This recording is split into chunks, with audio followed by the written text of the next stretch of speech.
معكم ياسين تكنيسيون دومين انفورماتيك. اليوم عندنا حلقه خاصه غنديروا واحد الانبوكسين لواحد التيفي ونشوفوا واش الاستعمالات ديالو فقط منزليه او الاستعمالات مكتبيه. بالنسبه للتيفي كما تشوفوا تابعونا.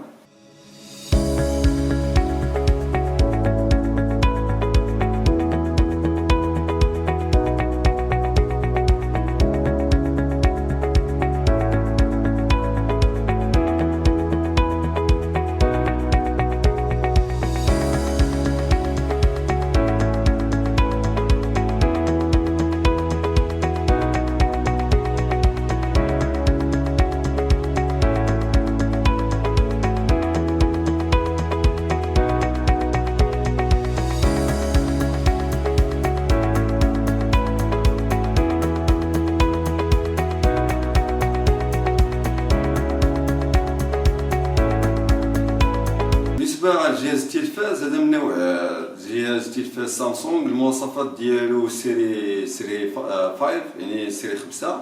هو ماشي 4K هو فول اتش دي. علاش فول اتش دي؟ لان القنوات ديالنا تدعم فقط الفول اتش دي، ما كاينش شي كونتوني اللي في بالي مع الانترنت اللي في القنوات او الساتيليت اللي تدعم 4K، يعني فقط الفول اتش دي كافيه فقط الاعتياديه.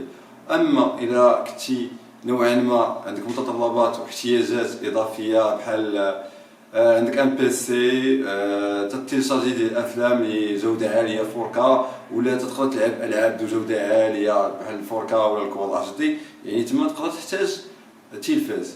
ولكن واش صراحه التلفاز ممكن تستعملو في كوم مونيتور بي سي؟ حنا غادي نهضروا علاش. بالنسبه التلفاز تستعملو كمونيتور مع البي سي ديالك هو مزيان وفي نفس الوقت خايب. علاش؟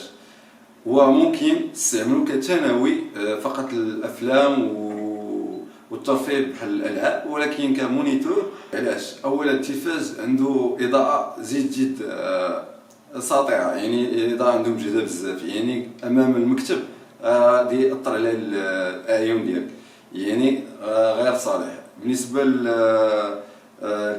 تقدر تفرج فيه، ممكن تقدر تلعب عليه ممكن، ولكن تحطوك امام المكتب ديالك تزاول به المهمات الاعتياديه كمونيتور ما تصلحش، لان واخا نفس التقنيه تستعملوها في التلفاز وفي لي مونيتور، ولكن الاضاءه ديال المونيتور تكون اضعف بالمقارنه مع الاضاءه ديال التلفاز، تكون اضاءه قويه بزاف. قلنا التلفاز ديالنا ما يمكنش تستعملو في المكتب ديالك. علاش؟ حيت اولا اضاءه قويه، ثانيا غادي تاثر على الاعين ديالك، وثالثا ان هو الاستعمالات ديالو بعض المرات ما تيكونوش واضحين على حسب الجوده والتصنيع ديال المونيتور. يعني بعض المرات تقدر تجيب تلفاز اللي الجوده ديال البيكسل ديالو ملي تكون عن قرب ضعيفه جدا، على حبذا عن بعد تكون احسن، تكون الصوره احسن.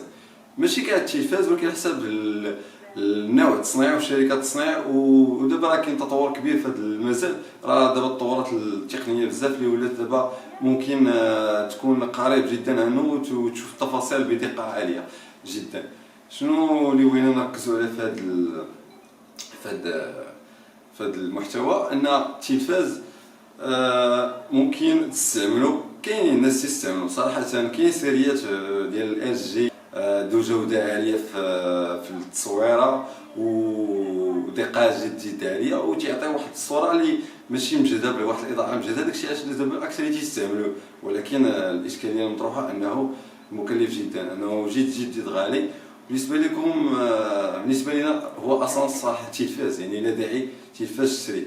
خلاصه تلقاو التلفاز لا داعي تستعملوا كمونيتور. كاينين مونيتورات، كاين شركه ال جي مختصه كذلك في المونيتور، هذا كذلك سامسونج دايره دي مونيتور. ولكن في هاد لي مونيتور هناك تفوق ال جي في لي مونيتور ديالها من ناحيه لي بي سي.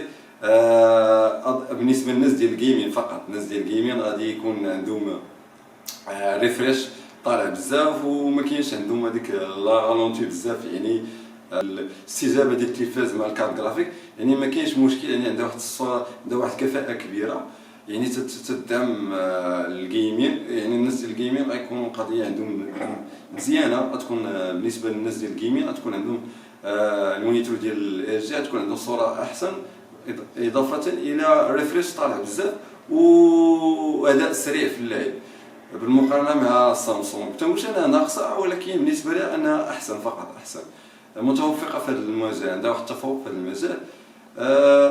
لي مونيتور كاينين، لي مونيتور ديال الجيمين بزاف، ايزوس ام اس اي بزاف، ممكن تاخذهم، ولكن الثمن زيد مكلف. ال جي تدير الاثمنه شويه ناقصه، واصلا هي مصنعه يعني الشاشات التلفاز، يعني التخصص ديالها لا داعي نمشيو شي شركه اخرى. لا بغيتي تاخذ شي شركه اخرى تيبقى اختيار ديالك، ولكن كون متاكد ان اي شركه من الشركات الغير معروفه اللي ما تصنعش التلفاز، كون متاكد انها تتاخذ ديك ال سي دي من الشركات المصنعه بحال سامسونج بحال ال جي، بحال اش بي تاخذ اللي تصنع لي مونيتور ديالها، تصنع تجيبو من ال جي ولا سامسونج باش تصنع لي مونيتور ديالها. اش بي داير كذلك، بزاف ديال الشركات تيديروها. ملي دير لهم ديسانسومبلي تيبان لك بان ال سي دي انها تنتمي لشركه اخرى. المهم خلاصه القول، نتمنى انكم استفدتوا معنا، وما تنساوش شي كومونت ولا شي لايك وبارطاج ودعمونا. يلا مع السلامه، حلقه مقبله.